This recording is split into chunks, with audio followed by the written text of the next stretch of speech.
இனி வீட்லயே பானிபூரி செய்யலாம் எல்லாரும். ஆச்சி பானிபூரி கிட்.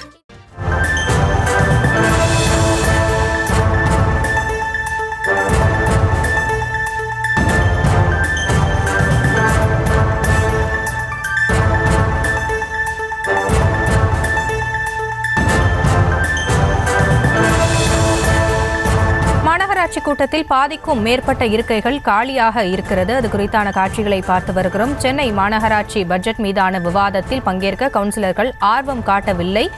பாதிக்கும் மேற்பட்ட இருக்கைகள் காலியாக இருக்கிறது. காட்சிகளோடு விவரங்களை தருவதற்காக இணைகிறார் எமது செய்தியாளர் வெங்கட்ரமணன் விவரங்களை வழங்கலாம். வணக்கம். பெருநகர சென்னை மாநகராட்சி 2025-26 ஆண்டுக்கான நிதிநிலை பட்ஜெட் மீதான விவாதம் என்பது இன்று நடைபெற்று வருகிறது.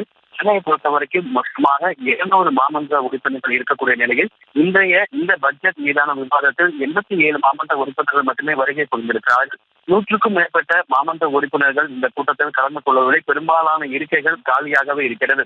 200 மாமன்ற உறுப்பினர்கள் ஒட்டுமொத்தமாக இருக்கக்கூடிய நிலையில் வெறும் 87 மாமன்ற உறுப்பினர்கள் மட்டும் இந்த வருகை பதிவேற்றில் கையெழுத்திட்டிருக்கிறார்கள்.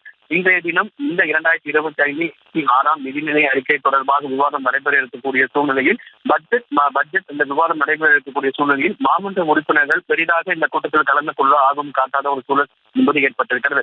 கடந்த முறையே மாமன்ற கூட்டத்தின் பொழுதே மாமன்ற உறுப்பினர்கள் சரியாக காலை 10 மணிக்கு கூட்ட அரங்கிற்குள் இருக்க வேண்டும், கூட்டம் முடியும் வரை மாமன்ற உறுப்பினர்கள் உள்ளே இருக்க வேண்டும் என மேயர் பிரியா உத்தரவிட்ட நிலையிலும் இன்றைய தினம் 100க்கும் மேற்பட்ட மாமன்ற உறுப்பினர்கள் வராததன் காரணமாக பெரும்பாலான இருக்கைகள் காலியாகவே இருக்கிறது. மாமன்றம் கூட்டத்தில் இந்த பட்ஜெட் மீதான விவாதம் தொடங்கி இருக்கக்கூடிய சூழ்நிலையில் வெறும் 87 நபர் மாமன்ற உறுப்பினர்கள் மட்டுமே வருகை பதிவேற்றில் கையெழுத்திட்டிருக்கிறார்கள். 100க்கும் மேற்பட்ட மாமன்ற உறுப்பினர்கள் இல்லாத ஒரு சூழ்நிலையில் தற்பொழுது இந்த 2025-26 நிதிநிலை அறிக்கை மீதான விவாதம் என்பது தற்பொழுது தொடங்கி நடைபெற்று வருகிறது.